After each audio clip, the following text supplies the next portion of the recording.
Hi, I'm Anna Marie Cox, and big things have small beginnings. Hi, I'm Daniel Dresner, and Anna, I think we've affected the atmosphere in this room. That sounds so hot when you say it. I know, thank you. Does your wife know that you think that? I mean, when I wrote it, I was like, oh yeah. Welcome to Space the Nation, where we look at science fiction through the lens of operator error and the Hopperin-Haldane theory.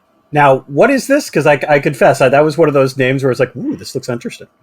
It is one of the theories about how life developed on Earth, kind of oppositionally to the one we're about to talk about. This is, well, I guess you could think of it as the same theory. It's the primordial soup kind of theory. So like the prologue in the film, as it were, rather than... Sort of. It is about, I think it's organic and inorganic things coming together. Sure. To form life. Mm-hmm. Today we are talking about Ridley Scott's Prometheus. Yes. Which is available just about everywhere. You don't have to pay extra if you have Hulu, and also if you have YouTube TV, you can watch it with ads. I will say, yes. So in my various cost-cutting measures, one of the things I did was decide to get Disney Plus with ads. Watching this movie broke me. Because of the ads when they put the ad. No, I had the same experience. So we have Hulu, but we also, it's just easier to get to Hulu via Disney. And like when I started, the ads at the beginning of a film, sure, no problem. Yeah. That I'm willing to pay for.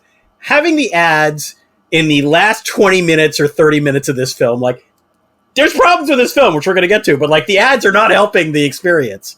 Any horror movie, ads are going to take you down a beat. Yep. Like sometimes I find that good. Like sometimes I watch horror movies on my favorite streaming service, Pluto TV, because it's just like TV. Right. I can watch scarier stuff because there are ads. But anyway, I broke down. I got Disney Plus with no ads. We are watching this as a warm-up to Alien Romulus. Yes. Which I've heard is pretty gross. So... woohoo! Looking forward to that. Okay, yes. We'll be doing that. That's Abel Ferrara, I believe. So yeah, and then we have our first nonfiction book, which was Dan's idea. We do. So this is my fault. We're going to be talking about Chris Nashawati's The Future Was Now, Mad Men Mavericks and the Epic Summer of 1982. It is a chronicling of the 8 sci-fi films that came out in the span of 8 weeks in 1982. And if you believe Nashawati, really did sort of transform the way that movie making winds up going forward as a result. Which movies and should we watch those movies? We have actually recorded a couple of podcasts about some of these movies. So these movies, the 8 movies are E.T. the Extraterrestrial, Tron, The Road Warrior, Conan the Barbarian, Star Trek Wrath of Khan, The Thing, Blade Runner, and Poltergeist. So we've done just 2 of those. We've only done 2 of them. Yeah. Some of those I wouldn't really put as science fiction. Conan is definitely fantasy. I mean, like, but I get why they included it. And Poltergeist. Well, yes, but like as we're talking about horror I mean, this week. Although this particular horror movie is definitely also science fiction. Right, Poltergeist is just a haunted house story. We talked about The Shining, though. I'm open to genre being pretty widely defined, but... Also, as you will read in the book, because I've read it, Poltergeist has sci-fi origins, which is interesting. All right. Well, now I feel like I have to do a lot of homework, so... You just have to read the book. Thanks, Anna. Professor Dresner. I'm not apologizing for this. By the way, to our listeners, we have, we're taking ideas, and now would be a really good time to give us some ideas, because we're going to have to map out a few things. But I just thought it was interesting that we try a nonfiction book rather than a fiction book. Although now I think we've got an Obama or Obummer coming up, correct? Oh, yeah. Although I was thinking we should, for October, do political horror. Ooh.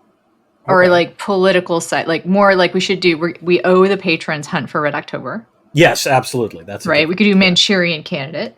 Ooh, okay. I like that. Like stuff that's more explicitly political. Okay. Because there's something happening. It's on my calendar. Some big political thing. I believe we're down to like 80-something days or something. It's 84 days. Dan, I'm glad you mentioned that. Yes. Because you're reminding me. Yes. I have a new podcast. You do? Yes. Tell me, Anna, what is about this podcast? That's fantastic news. It's called 90 Days with Anna Marie Cox, and it is, the run-up to the election And I started on day 90. It is now today, as we are taping on August 13th, it is day 84. Mm-hmm. Can you believe it, Dan? 84 days. 84 days. Does that sound like a lot or a little? Honestly, it sounds like a little, which I'm surprised by. But yeah, I mean, it's less than 3 months. There's no denying that. Yeah. And it is a profoundly Gen X chat show about nice. about politics. I started it because I was working on this other podcast with a producer, and we were both very excited about that other podcast, which may still happen. But we kept on starting our meetings by talking about what had been happening in politics, which was this, Biden dropping out, Trump getting shot, Harris and Walz, JD Vance, all this stuff.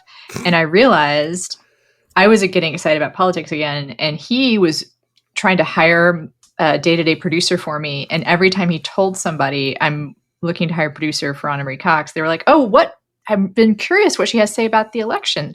And so he was like, what do you think we just do an election podcast? There you go. And so we are. It's available on YouTube and wherever you get your podcasts. Anna was kind enough to have me on I think I was the second guest on this podcast, correct? You're the second guest. And as we are, I just finished recording an interview with Beto O'Rourke. Although I will say they're less interviews than conversations. Mm-hmm. I think you can attest to that. Yes. And we have upcoming Olivia Nuzzi from New York Magazine, Jane Coaston from The Times. Ooh. Who else do we have coming? People that you would recognize that I have in my Rolodex, whose names I am blanking on now. Rebecca Traister. Oh, nice. Okay. Also, Audie Cornish from CNN. Going to be good fun. No grown-ups/boomers allowed. And Dan, speaking of cool things to do quickly. Yes. People should become patrons. Yes. Among other things, if you have ideas about what we should do in this podcast, the best way that you can communicate to us, is to become a patron. And then you get all the benefits of patronage, which include early access to episodes, access to special episodes, access to our semi-monthly AUAs, which we kind of schedule. And most importantly, access to our Discord, which is a wonderful space for our loyal patrons to talk to each other, not just about sci-fi, but about a whole variety of things. Really, honestly, some really fun politics discussions happening. Yes. We do have separate channels for Based Kamala, Sofa King Weird, and Orange Man Bad. Those probably should be one, but I think we all really enjoy the channel names. Yeah, the channel names are good. Yeah. But it's a really fun place. We've had a little bit of not more than a trickle of new people coming lately. So please join. You'll be one of other new people and can kind of see what happens. Perhaps the biggest reason to become a patron, by the way, forgot to mention this, is that if you were not a patron, then you had to listen to ads before we started talking. Yeah. And if you become a patron, guess what? You eliminate the middleman, you pay us directly, and there are no more advertisements. Pay labor directly. Mm-hmm. It's always a good policy. I mentioned this before, but we are doing this particular movie for a reason. Yes. Which is... Well, we're setting this up for Alien Romulus, which is coming out, I believe, this weekend. Plus, Anna, you really like this film. Is that correct? Okay. I want this on record.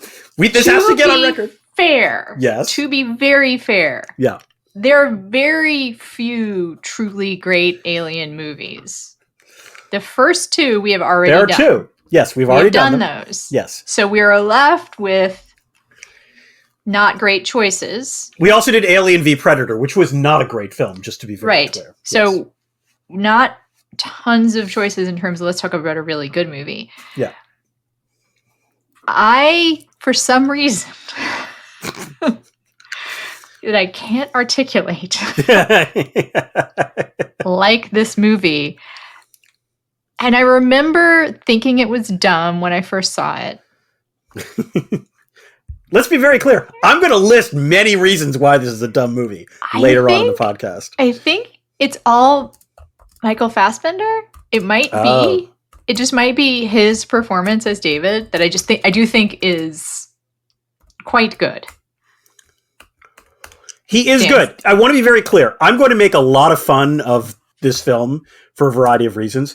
But there is good in this film, which in some ways I think makes it more frustrating. Yeah. This the film cast could have been is in great. general, yes, like knocked it out of the park. Yeah. And the set design, the special effects, it's gorgeous to watch. The yeah, music, I think it's kind of just a laundry folder for me, but I've seen it so many times, like it's almost like a comfort watch. Mm-hmm. But I will be inarticulate about why I like this movie for the next hour. And probably just agree with you about everything that's wrong with it. But I think that still will be fun to listen to. That, I think it'll be entertaining, yes. But will we ruin the movie if I struggle to articulate why I like it and we list its many faults? Will that ruin the movie? The answer is I doubt it. And the reason is that what is good about this movie is not going to be ruined at all by our description. And I would actually argue that the many things I'm going to discuss about why this film is not great will actually lower expectations for viewers so that you can enjoy it at the proper laundry folding level. This might be why I've come to like it, is that I just have, every time it comes on, I have no expectations except for, Michael Fassbender, pretty. Idris Elba, pretty. Charlize Theron, pretty. And special effects, good. Mm-hmm. So, I don't know. Let's see. Previous experience, Dan. I know I saw it before. I don't think I saw it in the theater. I'm pretty sure this was a streamer or a cable watch for me. But I could be wrong. Let me put it this way. I don't really I have no memory of the first time I saw it. I know that I saw it a couple of times, though. What about you? Mercury movie a little bit? Like, you just walked out of the theater and was like, I saw something. It was like, there was things on a screen. No, I'm going to be very clear. The thing I remember, which stood out for me, which was confirmed upon this rewatch, was there were some of the stupidest characters I've ever seen on film in the Alien franchise in this movie. That was the thing that screamed out to me watching it. So I remember I saw this movie with my ex-husband, and I remember him liking it and me being like, they were dumb though. And he has a terrible taste in things in general. And and probably when it comes to this, I think he liked it for bad reasons. I think he thought it was, I think, and I he saw thought it was a profound film? Yes. And I saw this borne out in some reviews where people are like, ooh, meaning of life shit. And that is not a reason to like this movie. Really is not. No. I mean, I will give credit to Ridley Scott and Damon Lindelof. They're trying, but honestly, they tried and failed is the way I would put it. Yep. Like so many engineers who try to create things. Well done. Not like what they created or have it fall short. Well, this does lead us naturally to the story behind the story. And Anna, I guess, does this movie share any DNA with the original Alien film? I see what you did there, Dan. You like that? Yes, you like that? I see what you did there. Okay. So, yes, and sometimes no.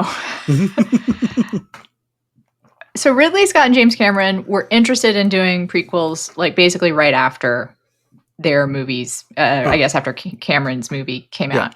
In 2002, however, Fox started on Alien versus Predator. Cameron got so mad about it, he took his ball and went home. You know what? Honestly, I respect James Cameron for this. I really do. Because I have to say, if Fox is like, hey, you have Ridley Scott and James Cameron want to make an Alien prequel versus, what if we just do a mashup of Alien and Predator? And they went with the latter. You know what? Yes. Cameron might be pretentious, but he is absolutely right to walk off from that. That's good. He said, I got quote, no beef for that. It would kill the validity of the franchise. Little did he know it would not. It's unkillable, much like the Alien and the Predator. Cameron clearly had never read Adorno. Right. And so the project remained dormant until 2009 when Ridley Scott got interested again. John Spates wrote a script for the prequel that would have ended basically when Alien began. Okay. So like a straight prequel. Okay. Got it. Yeah. However, this is sort of interesting. So Spate worked on it for a while. Right. And drafts were written and whatnot. So Spate worked on it for a while. There were several drafts, and finally Ridley Scott told Spate and told the movie company, all right, we got it. Mm-hmm. And then, unbeknownst to Spate, Ridley Scott sent it to Lindelof. Okay, that's a little weird. With a messenger who said, well, I'll wait right here to get your response. With like the idea, like, do you want to do a write through? I'm just going to pause here. Like, we've been doing this podcast for 4 years now, and I know that there's a lot of weird shit in Hollywood, but I do think that one of the weirdest jobs might be, hey, you, courier, give this screenplay to this guy, and then you're going to stand right outside until he has a message for you. It's a little weird. What's weirder is to do that without telling Spates and to just have this idea, like, maybe this lost guy could do a better job. Right, because they had never worked together prior to this, right? Like, it was just like, Lindelof is the guy, like, that's fascinating. Okay. And so Lindelof was like, yes, I have an idea. He met with the producers of the movie the next day, and his message was, don't do it as a straight prequel. And which completely undermines Spate entirely, right? Like, basically, all this work that Spate had done, Lindelof was like, don't do that. And his argument was like, if you do that, then everyone knows how it ends, and you want some mystery. You want it to be, you know what? I don't normally do this, but I'm going to defend Lindelof on that one. That's actually a smart idea. Like, among other things, it creates the possibility for more films. But it's not a dumb idea. It's just a dick move. It's a total dick move in space. Yes. No, we're in agreement on that. But I mean, like in the abstract, regardless of the various ways in which Hollywood just screws over people, Lindelof was right to do that. He was hired shortly afterward. Scott, who is the one who kind of thought of it as a direct prequel, by the way, fell in love with this idea. They started to be much more mysterious in the way they talked about it in public. They actually first used the term, this shares some DNA with the original Alien films. I don't know if they knew that they were making a joke then or not. I think Lindelof brought a lot more of the religious stuff in as well. Okay. He saw it as having some elements of Blade Runner, but not in any visual or even storytelling sense, but rather asking big questions. He said Blade Runner might not have done well financially when it first came out, but people are still talking about it because it was infused with all these big ideas. Scott was also talking about very big themes in Prometheus. It was being driven by people who wanted the answers to huge questions, but I thought we could do that without getting too pretentious. Well, they failed in that quest, Anna. Let's just be very clear about this. No one wants to see a movie where people are floating in space talking about the meaning of life. That was already present in Spate's original script. And Scott just wanted to bring it up more. Then we have Scott weighing in on why he felt the direction they went was better. It's just reading a direct quote here. NASA and the Vatican agree that it is almost mathematically impossible that we can be where we are today without there being a little help along the way. Can we get some confirmation from NASA that that's what they think? Because I'm pretty sure that's not what they think. And I don't know if the Vatican has exactly the same kind of idea. A little help along the way is an interesting way to describe God. Hey, just to give a little nudge, I was mainly just interested in the way they fucked over Spates. Spates went on, by the way, to write both the Dune movies. And, like, not a bad writer. You know what? This makes me feel better. I am glad that he had that success. Yes. No. I feel the same way. Because it does sound like he got thoroughly Rogered in this film. Yeah, he also wrote the Doctor Strange movie, which I like. It's not a great Marvel movie, but it's good. So, and he's clearly financially doing just fine. So therefore, no worries about John Spate. Filming was done in Iceland and Spain. It is gorgeous. I mean, the movie's gorgeous. And true to Ridley Scott's preferences, almost no green screen. And almost all practical sets, which you can tell if you watch the movie. I think. Yeah. Yeah. No. It's again, it's one of the strengths of the film is the special effects and the setting and location. It's a gorgeous film to look at.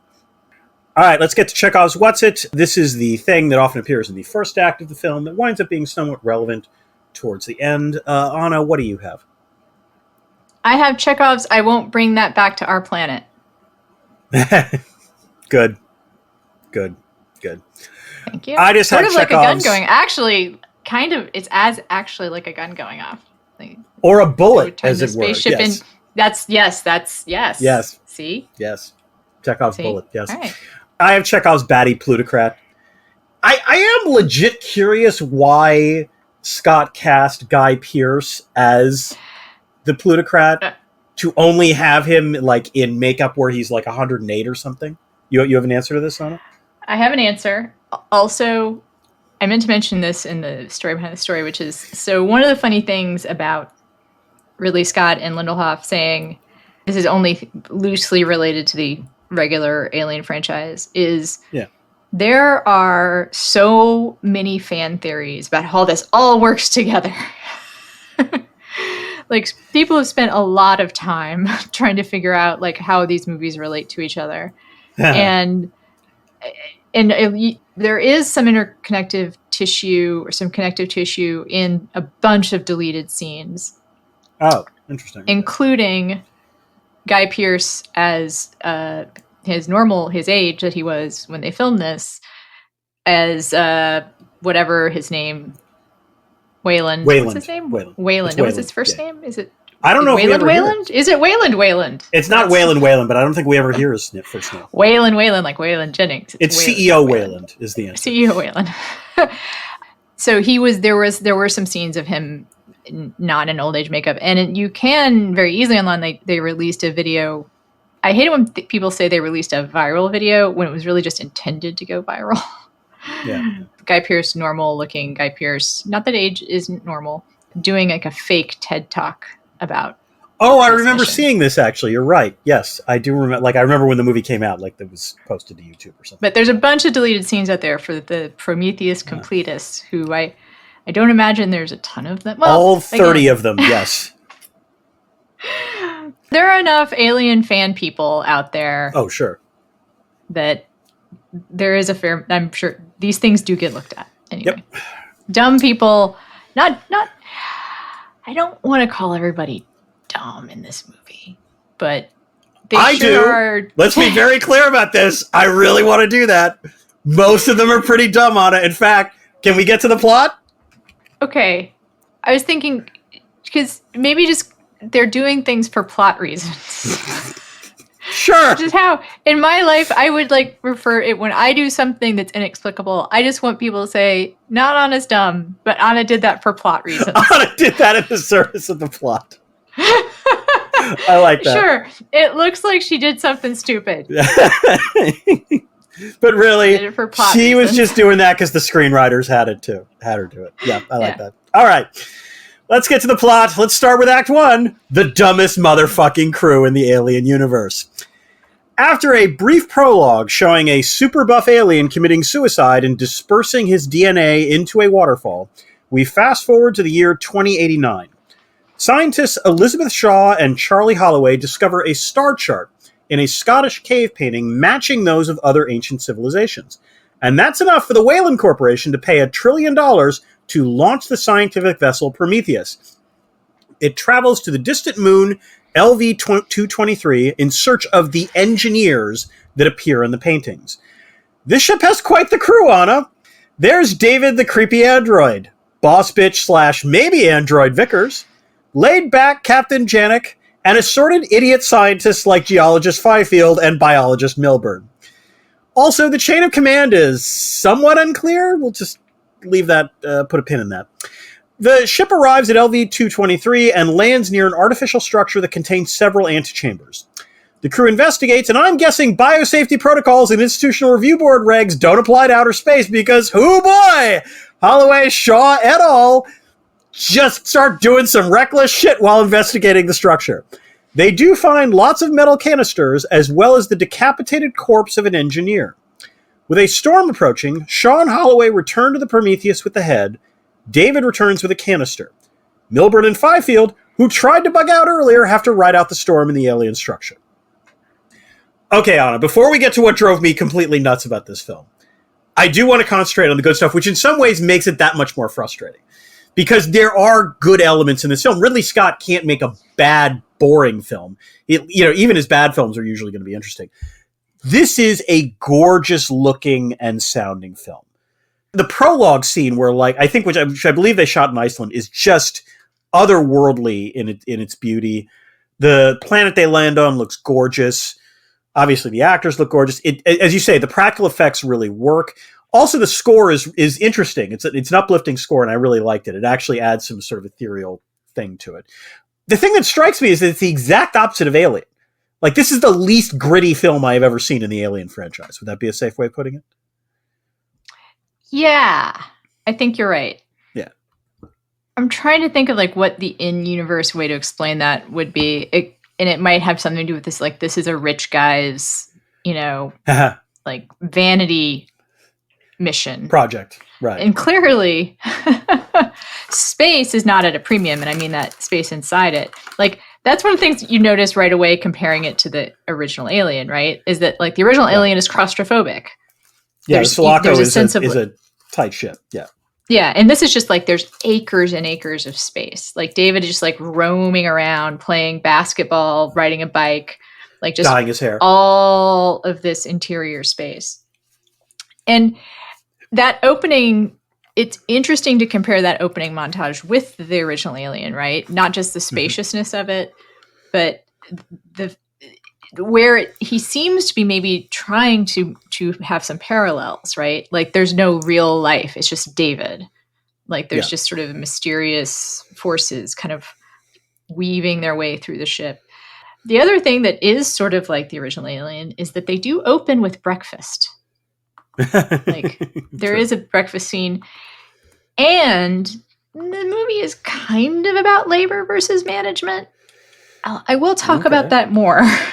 Okay. Good. But I agree that it is. Well, how about this? Like with that opening, you think I might be seeing a good movie here. Like up through breakfast. Right up through breakfast. Yes, although, wait, was breakfast after or before the mission briefing scene? Because that was when things started to go downhill for me. Oh, okay. You're right. Then I will go with you on that one. And by the way, I want to be very clear. I'm not saying I miss the grit of the original Alien.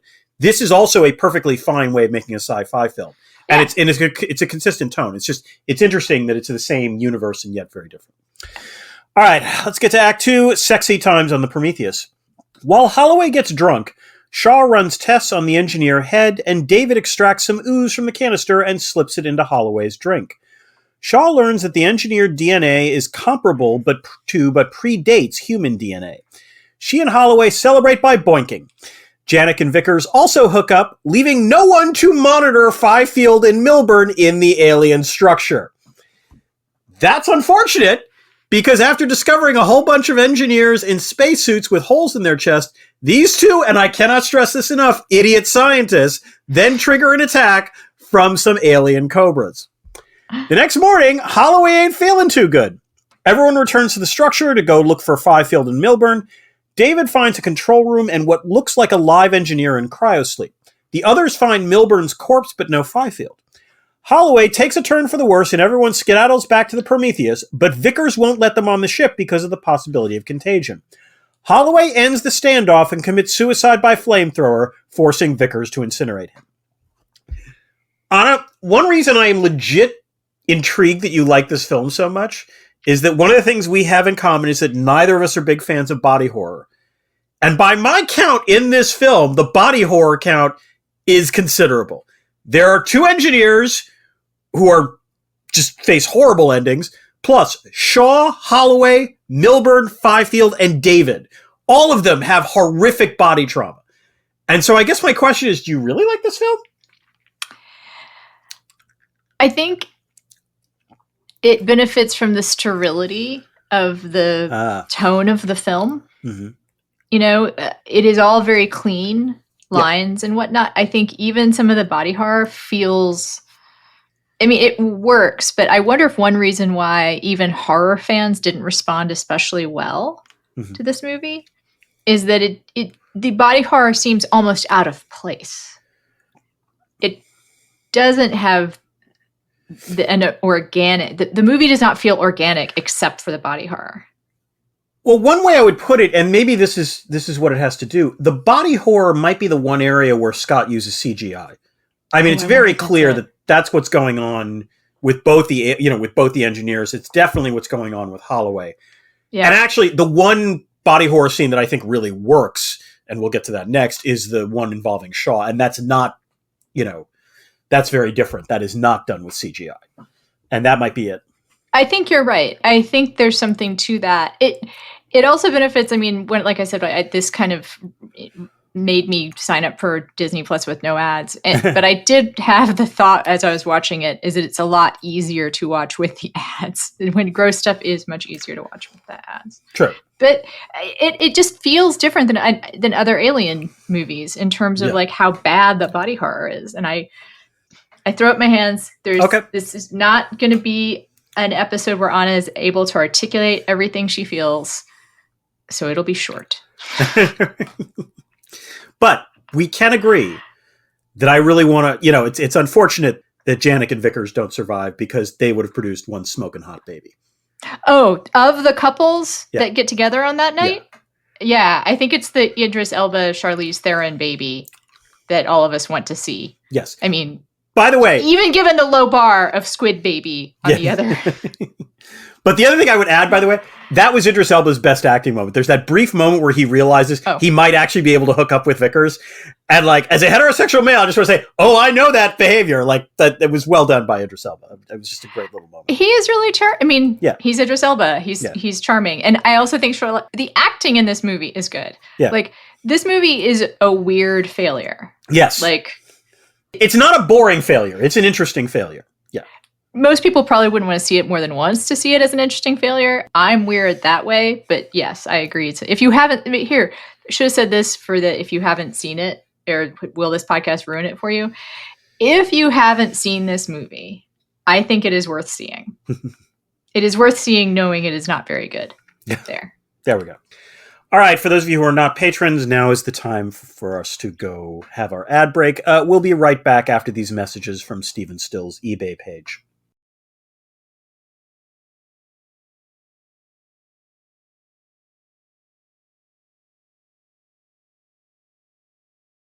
The Wayland Corporation wishes you a Merry Christmas. And we're back.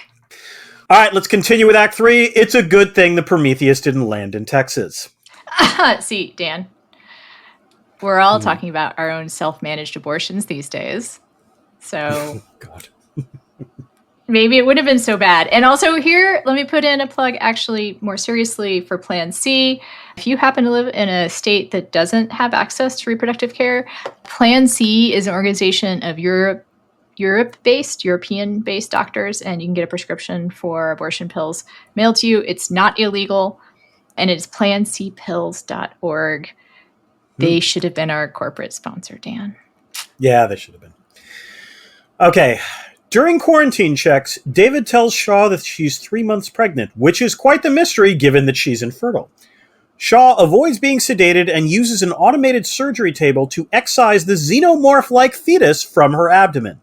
Stumbling around the ship, Shaw discovers that CEO Wayland, Vickers' father, had been in stasis on the ship and has now been awakened. Wayland explains that she wants to ask the engineers a whole bunch of things, but primarily the secret to eternal life. David tells Shaw about the live engineer. Meanwhile, a mutated Fifield returns to the ship and kills a lot of red shirts in the hangar bay before Janek kills him. Janek tells Shaw that he thinks LV-223 was an old alien military proving ground. Shaw agrees with him that none of these bioweapons can come back to Earth on Prometheus. Wayland, David, Shaw, and some red shirts return to the structure to wake up the engineer. David tries to talk to the alien in his language. The engineer responds by separating David's head from his body and using it to kill Wayland. He then kills everyone else in the room but Shaw, who escapes to the surface. Okay, Anna, we should talk about the abortion scene, which is, regardless of whatever anyone thinks about the rest of this film, you cannot take your eyes off that scene. It is incredible. I also do want to talk a little bit about the last exchange between David and Wayland, because that is actually the scene I remember the most from, and really like hitting me in a really depressing way the first time I watched the film. But thoughts about the abortion scene? You know what's funny about it? Nothing, right? But except there is actually a genuinely funny line when she shows up in Waylon's pod, and David says, "I didn't think you had it in you." Oh, and then he says, "Sorry, poor joke." And then he goes, "Oh, sorry, bad joke." That was actually really funny. That was a good line. Genuinely funny. Yes. And both times, like both punchlines are genuinely funny. Yes. So religious people didn't like this movie, Dan. I can imagine why. Yeah. But it's not the abortion scene that really bothered them. Yeah, the abortion scene actually is in keeping with the Alien franchise's general interest, right, in reproduction. Right. And what I would argue is somewhat feminist interest in reproduction. And I don't think Ridley Scott himself is much of a feminist, but he has very embodied ways of expressing, the importance of bodily autonomy. I mean, it's not just an idea. No, he really believes in bodily autonomy. I think that would be a safe way. He really believes in it. I mean, I find that scene pretty gripping. I remember, as it were, I remember the first time I saw it. It is an incredible scene, and Noomi Rapace is amazing in it. Mm-hmm. I think even the third, fourth, fifth time I've seen it, that moment where she gets to the, that's a Chekhov's autosurgeon, by the way. Actually, it isn't. That's the weird thing about this. I want to push back on this. That was not so we see the pod that's in Vickers' room. That is the one in Vickers' room. Right, except then this doesn't make any sense because when she activates it, the pod says, "No, this is keyed to a man." Do you remember that? Yeah, it says that actually on the... I believe that says that on the pod when she finds it. Right. But why, if it's Vickers, why would it have been keyed to a man? That makes no sense. It's not for Vickers, it's for her dad. Okay. I guess. I mean, that makes that makes sense, but I couldn't figure out the gender part of it. That made no sense to me. Like, it should have been in a different room, but whatever. Okay, what I think is weird is to have a pod only keyed to one gender. Fair enough. That's a good point. Yes. If you've got this kind of technology, I don't think you're worried about memory space in your computer. Yeah, I mean, there should be available RAM there for this. And also, they've probably figured out, the 37 genders at this point in the future. And is no point.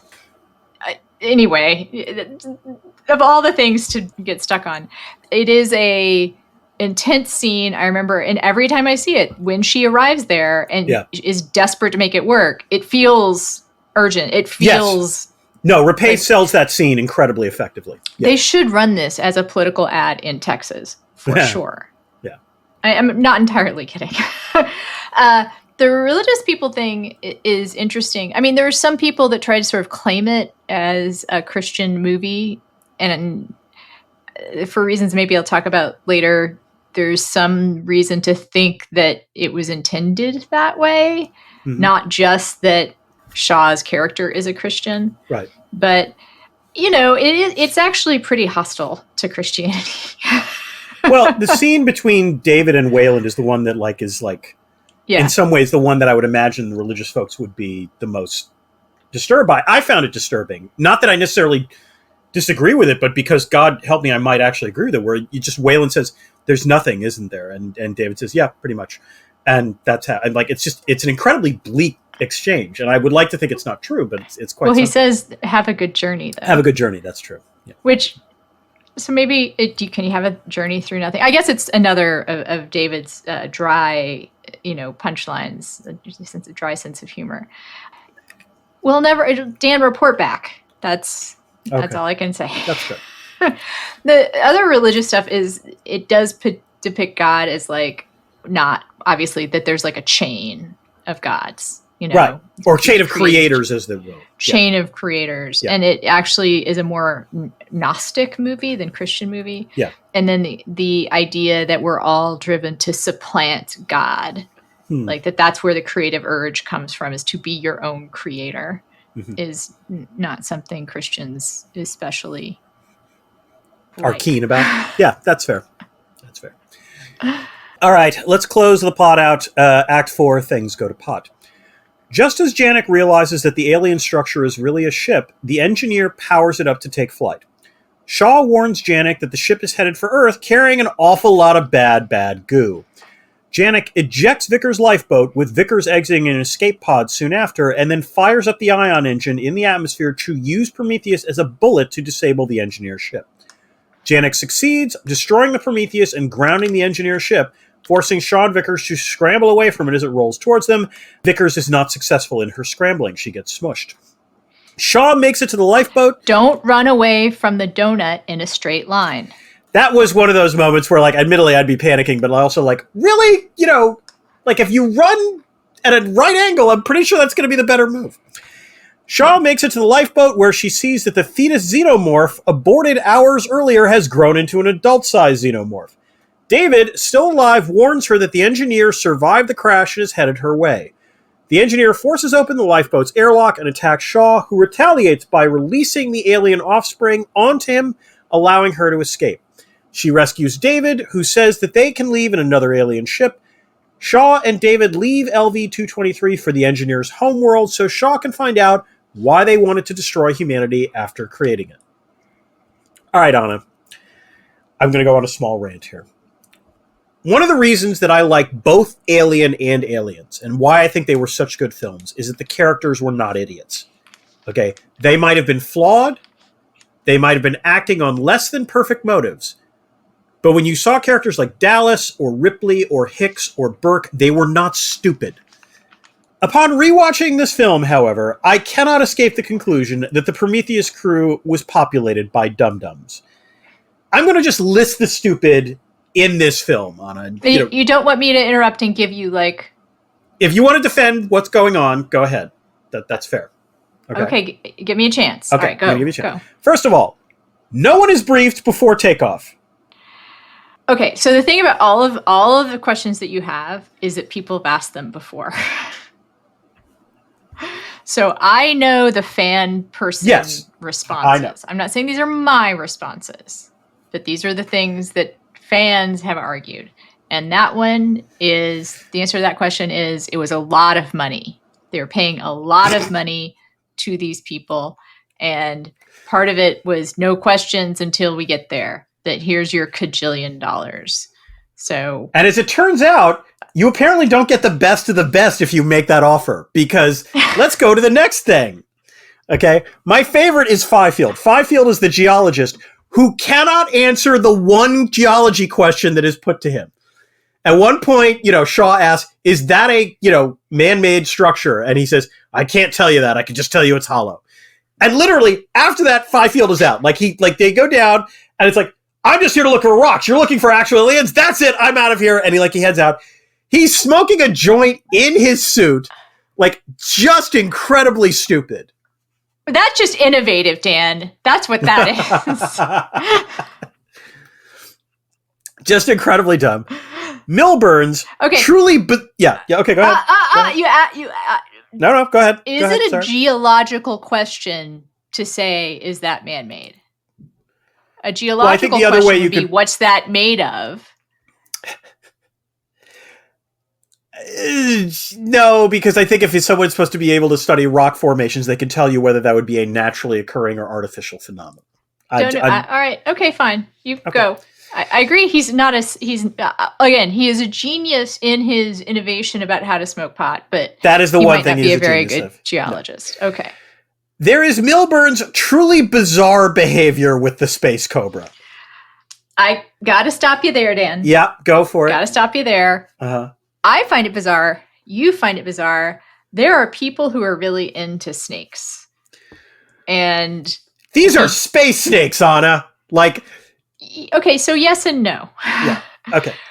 I actually kind of bought, he's really intrigued to find a new species. I do think it's the whole safety protocols part. Yes. That is this dumb part, right? Yeah. I could believe just really excited and calling it beautiful and saying I can't wait you know, that part, the part of Yeah. like, ooh, a new Right. life form. Sure. Yeah, I get that. And yeah. it's ugly to you, but I find it really beautiful because I'm Right. really into this kind of thing. But then getting up close and personal with Right. it, like When, right by away. the way, the Cobra has made it very clear that Its Cobra body language is reading, as hostile. let's not be friends. Yes, exactly. Yes. So yes. I do think that kind of, yeah. Yeah. Okay. So, okay. Janek being extremely cavalier about Fifield and Milburn. Okay. Does not like them. That's all I got for you. Okay. But like at a minimum, if he's going to go hook up with Vickers, at least have one of his subordinates like actually take over for him. You know, that was just bad. All right. Good. Shaw believing... I think they do communicate that he thinks that they're kind of assholes. They were, to be fair. So like, yeah, I don't disagree with Janek on that, particularly Fifield. Shaw believing that weapons would not be necessary. Again, just no, like that's okay. Good precaution. Good precaution. However, I think that is meant to communicate that Shaw really believes she's going to meet like angels or God or something. That like she believes this is a peaceful mission to go meet other like sympathetic beings. And this is where I will give Shaw at least... What's dumb is that they listen to her. Right, yes. Well, again, this goes back to the horde of like tangled chain of command in this whole thing, because like beginning with the briefing scene, like you're never sure, is Vickers in charge? Is Janek in charge? Is it Shaw and Holloway? It's never made clear, and so that's one of the sources of confusion. I will also give Shaw credit. She is the only character in this entire film who admits that she was wrong. Yeah. And, you know, so like, I'm glad she survives because she was the only one who was like, oh, okay, I made the wrong move.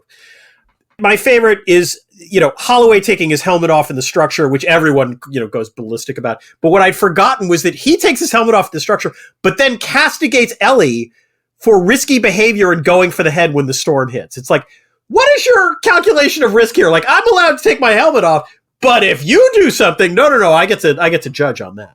That's just sexism, Dan. Exactly. I agree. Okay. And then finally, this is the part I'm just honestly flummoxed by. Why did Vickers go on the trip? Like, she has some line about, like, do you really expect me to sit in a board, you know, while you were off, you know, gallivanting across the galaxy? I'm like, yeah, given your mien, that seems exactly what you should do. What was her agenda? I don't know why she was on this trip.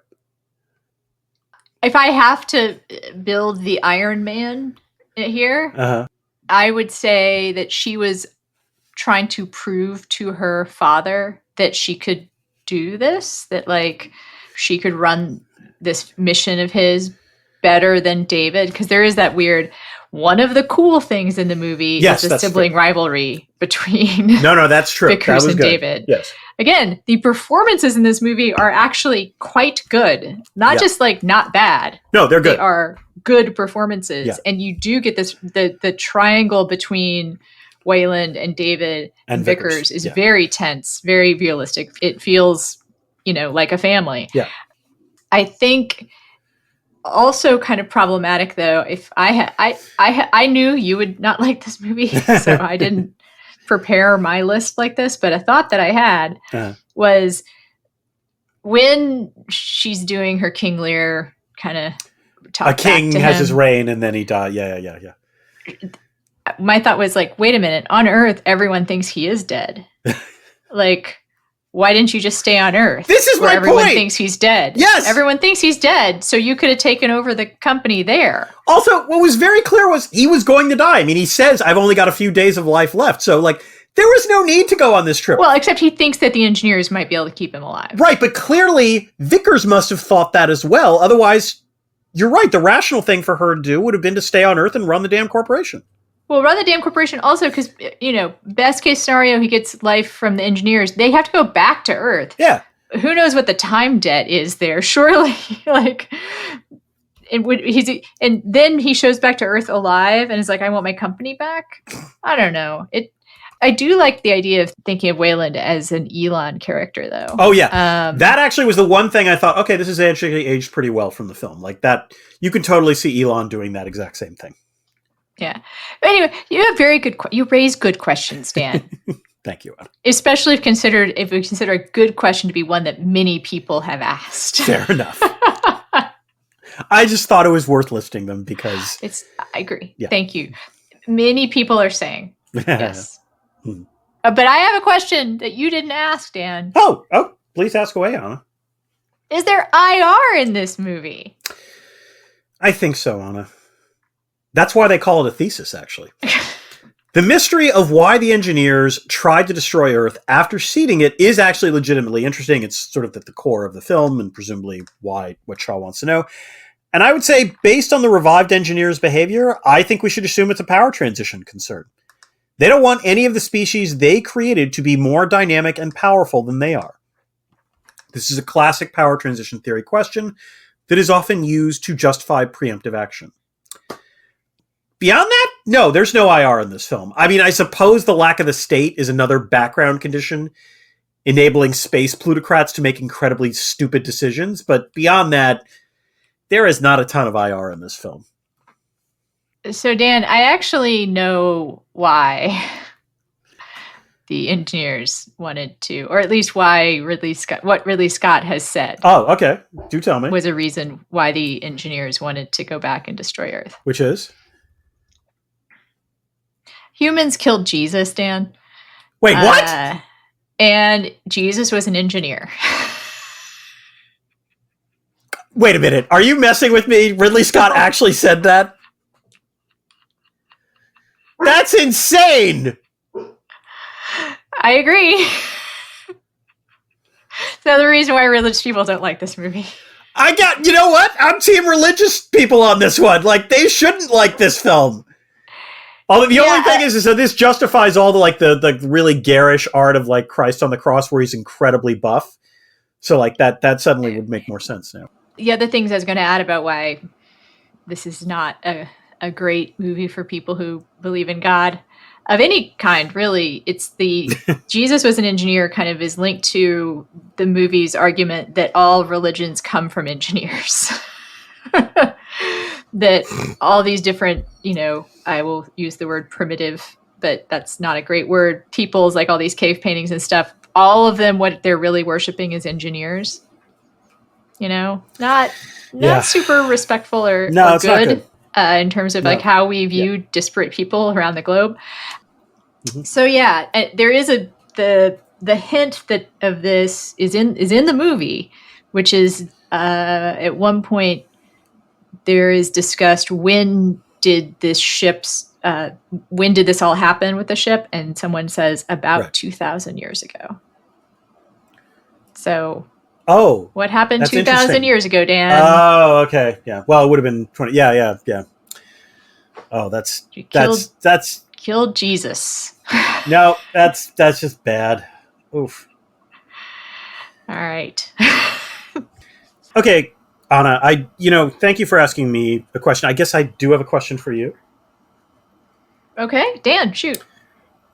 Is there a critique of capitalism in this film? Dan, how far would you go to get what you came all this way for? Your answer to if there's a critique of capitalism in this film. What would you be willing to do?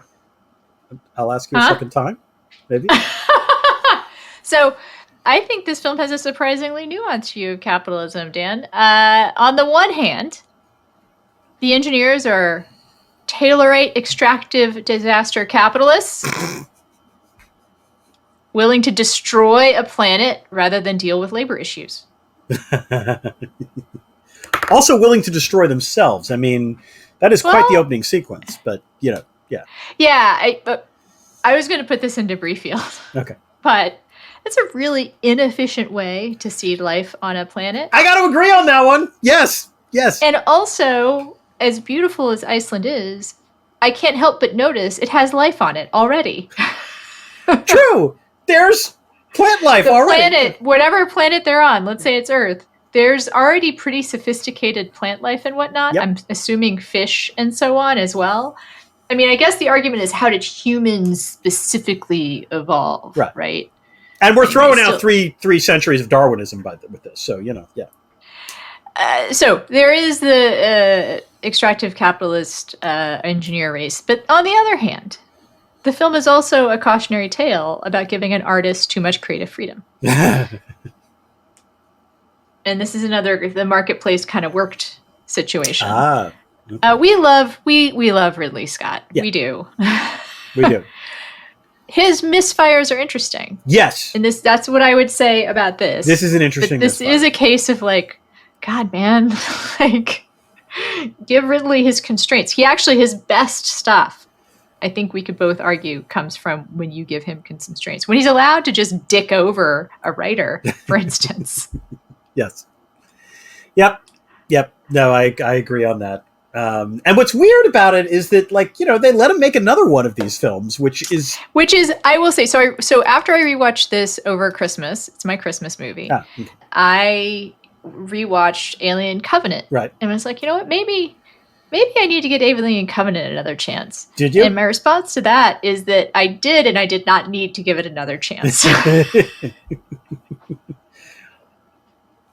Yeah. That movie is, I would say, not even bad in interesting ways. No, if my memory, it's been a while since I watched that film. The only thing I remember from it being interesting was that, again, it's the Michael Fassbender on Michael Fassbender scene, which was quite good.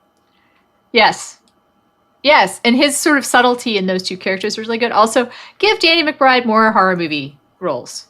That's what I would say too. That's not a bad idea. Yeah, that's good. Fun character in All that right. movie.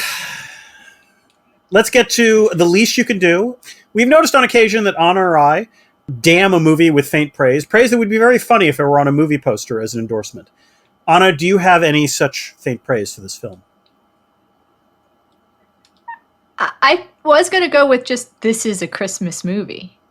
Yeah.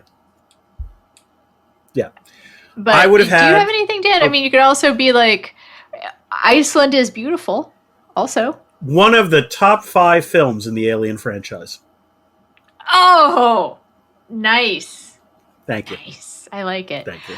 You know what we have to... Well, never mind. I was going to point out that Prey is a genuinely good movie, but that's not in the Alien franchise unless you consider them all related. Yeah, I'm not going to go on that. I'm not going to go there. Prey is a good film. Yeah. Which we talked about. Look at our back catalog. We didn't. All right.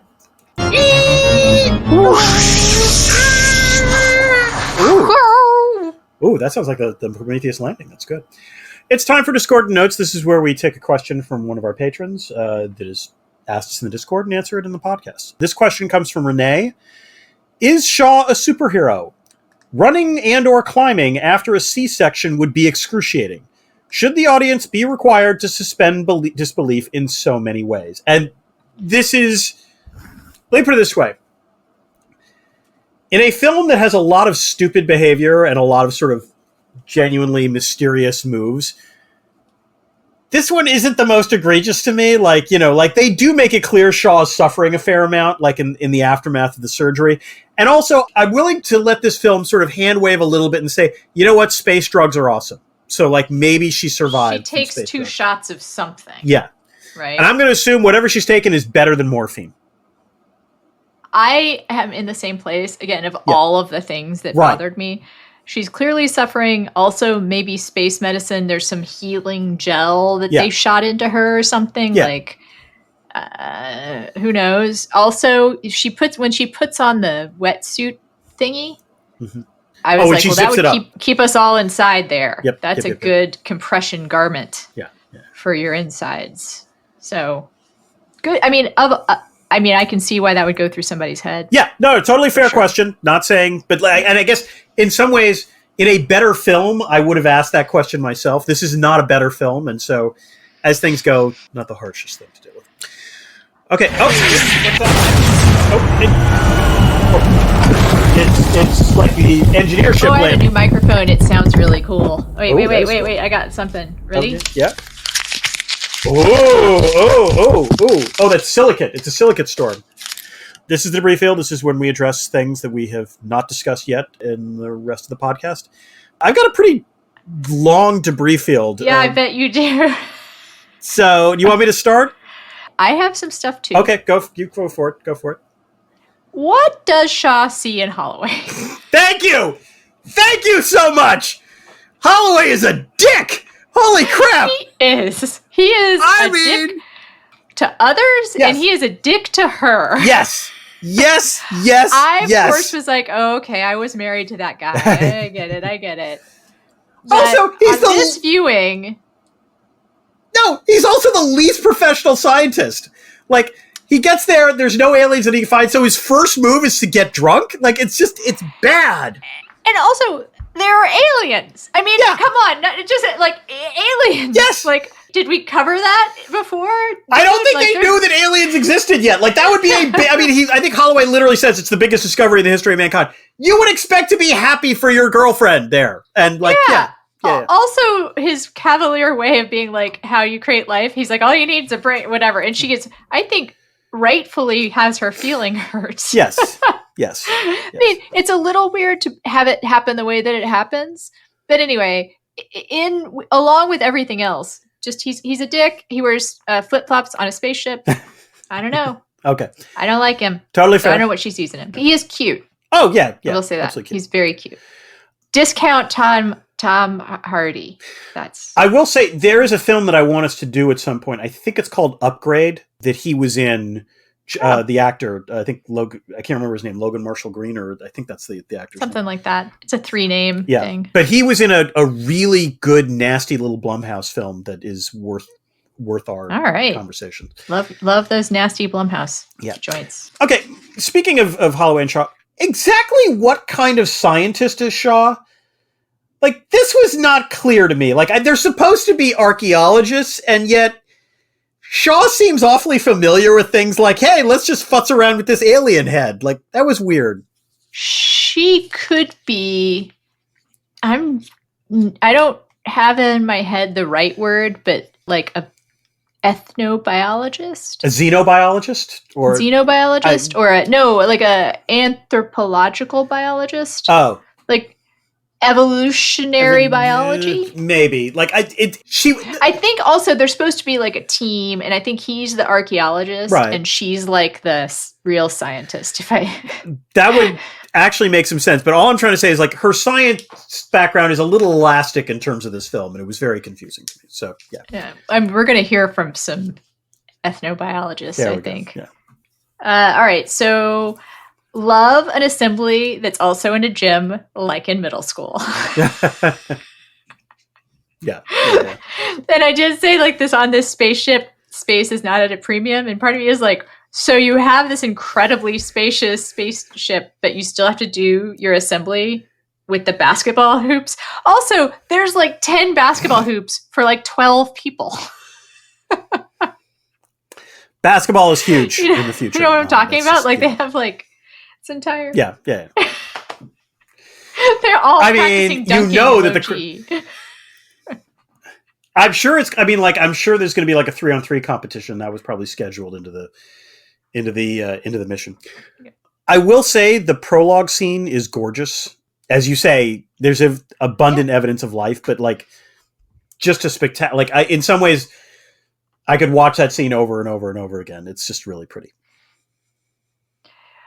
You do not know you're watching a bad movie until at least like 20 minutes in. Like, yes, that's fair. That's entirely fair. Yeah. Even after the school assembly, it's like, well, this doesn't make a lot of sense. But the film at that moment still has promise. That's absolutely fair. Yeah. I would say the dissing of David by everybody, I don't know. Like, maybe I would try to poison somebody with alien goo too if I were David. Yeah! Like, including Wayland, I would say. Like, Wayland gives this, like, holographic presentation. Like, yes, this is my son David, who is like me in every way, except he's not a real live boy. And I'm like, was that absolutely necessary to say? Except he doesn't have a soul, I believe is also what he's right. Like, it's just, let me put it this way. I guess it's believable that space Elon Musk would be that rude. But ordinary mortals should not be that rude. That's all I'm saying. Oh, so speaking of David looking into Shaw's dreams is just creepy as fuck, and I don't think that registered in quite the same way the first time I saw this film. I was like, that was just, I was actually shuddering watching that. So that was, this is not except in the way that I described in terms of humans being labor and engineers being management. This isn't have a lot of labor management stuff in it. I mean, there's some, but one of the things I thought was interesting is that the pilots, including Janik, I think are the only ones that are truly coded working class. And we just barely hear from them. I think there's one navigator who literally has no lines. Yeah, I think the others are the red shirts, like the security guards. Yeah, they're also the working class, I think. So to be fair, but most of them have no lines. And then who's the actor? Who's the wonderful actor who also gets lines? Benedict Wong in Three Body Problem. Yeah, Benedict Wong. Yeah. He's good. Yes, he was good. He's charming, and him and Idris Elba are absolutely charming together. You believe that they have worked 1,000 different missions. No, I actually wanted to say one of the things I legitimately liked in this film was the very sweet relationship between Revel and Chance, who's the third member of that crew, where the two of them are having that bet about what this is on. And it actually, I mean this sincerely, that relationship between the two of them might have been the only normal one in this entire film. I would like to see a movie that has the three of them on there. That would be a TV show, a prequel involving those three. I agree. You go on missions with them, and they're just like working class. It'd be sort of like Serenity or Firefly, like meets Alien. Yeah, you know, I agree. Yeah. Oh, what a pitch! We've done so well. We can even ask that screenwriter who got screwed to write it. You know, it would be good. Do you have any more? I do. Good. So do I. Let's see. I have being able to trick a brain into thinking it's still alive seems like something that would be a bigger deal. Yes! Yes, it would! That was a bizarre scene. And again, one in which I'm like, so wait, they're all just like doing this? And like the head is like, there's no biosafety protocols. You know, like various people in the comments were like, they don't even use BSL-2 standards here. Like, you know, again, like, and that was, by the way, the part where, like, again, it's the most obvious thing where Holloway just takes off his helmet because it's breathable air. Yeah, it's breathable air, but you don't know what kind of microbes are in there, for God's sakes. So the response to that from the fan people is that in the massive amount of documentation that Fox put out about this movie, like they had a website with like schematics and whatnot. Mm-hmm. One of the things that had like, you know, fake Wayland, you know, corporate manuals and descriptions of equipment. Apparently their air filters test things to the nanoparticle, but still you don't know. Yeah, also, how do I put this gently? There's increasing commonalities between fans of this film and fans of crypto in terms of their faith, like, you know, like their just belief that it all works out. So just going to leave that there. Oh, okay. One of the things I was surprised by, and I don't even know if this was intentional, but there were surprising references not to Alien, but to aliens. So there was the suit cam. So like you're seeing everyone in terms of the camera, that references aliens. And then also Holloway at one point says, David, we are leaving, in almost the exact same cadence as when Hicks says, Marines, we are leaving, when they've crashed onto the planet. It was, I don't even think it was intentional, but it was just sort of interesting to note that. I think it's weird the whole exchange between David and Holloway when David does his like subtweet thing about asking permission to poison him. He says, what would you do? Mm-hmm. And Holloway says, what would you do to get the answers you came for? And Holloway says, anything and everything. The tense of that exchange is weird because Holloway thinks that they have come and gotten answers and there are no answers. Yeah. Right? And so it just feels like David should be said like to go and get like he should be saying to more like something like what would you have done or what will you do to do more. It's just saying like in that what would you do? He already's done that, right? Do you understand also, what I mean? Let's be very clear. Strange exchange. It didn't matter what Holloway would have said. David still would have given him the Mickey. That's the because he's being a dick to David in that particular instance, especially like just poison him, just fine, just like you don't need that exchange. I actually think the movie would be better if it didn't have that exchange. If he just Yes. was being a dick to David. Well, also, to And, be fair, you know- I don't believe I'm going to say this. I don't want to defend David too much, but I got the impression that he did that on instructions from Wayland. Oh, I got the impression that the general instructions from Wayland were, to find out stuff, but that David had the bright idea of poisoning Holloway. Oh, I don't know why that. No, that's fair. I like your interpretation better. That I think works. That's good. Yeah. That's totally because fair. I would probably poison Holloway too. Yes. There we go. I have in my notes a couple times, wow, he really is a dick. Yep. Like that guy Just a is dick. really insufferable. Sort of an odd cameo. I was not expecting. I'd forgotten that Patrick Wilson was in this movie for a hot minute. In the dream, so when David is looking in on Charles' dreams, yeah, speaking with a British accent, the South African accent. It was a bizarre accent. It was a good enough accent so that I was like, wait, that's Patrick Wilson, right? He's American, right? Like I'm watching. It's like it was definitely Patrick Wilson. It was an unusual accent. So yeah.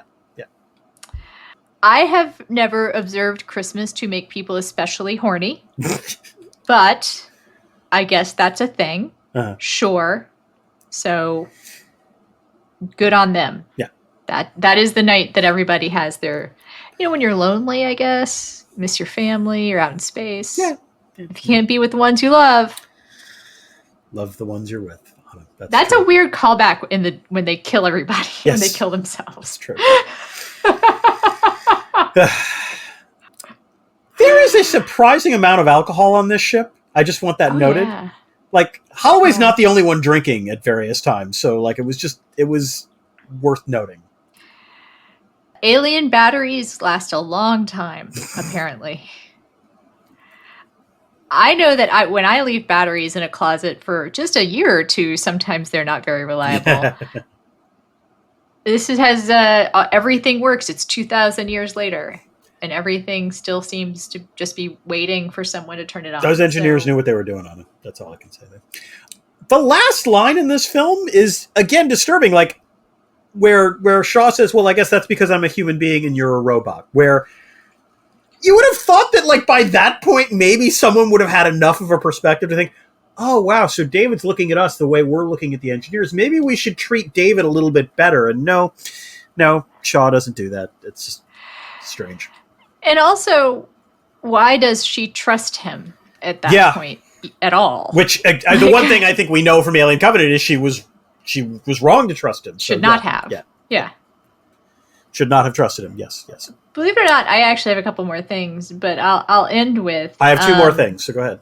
No, I'm going to end with the self-managed abortion scene where it is described... She describes what she wants from the auto doc as she's recovering from penetrating injuries from a foreign body. And I'm like, that's one way to describe it.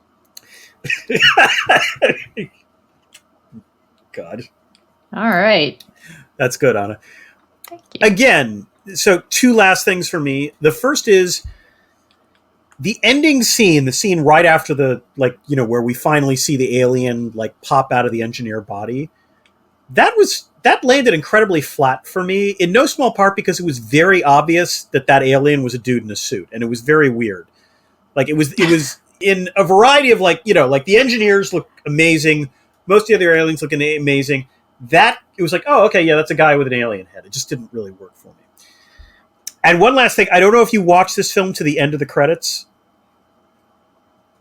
I did not. There is not an after credits scene, but at the very end of the credits, it's very funny. There is a shot of the Wayland corporate logo, and it says, previous footage property of Wayland Corporation, building better world since 10, 11, 12. Which okay, that's pretty good. That is pretty good. Yeah.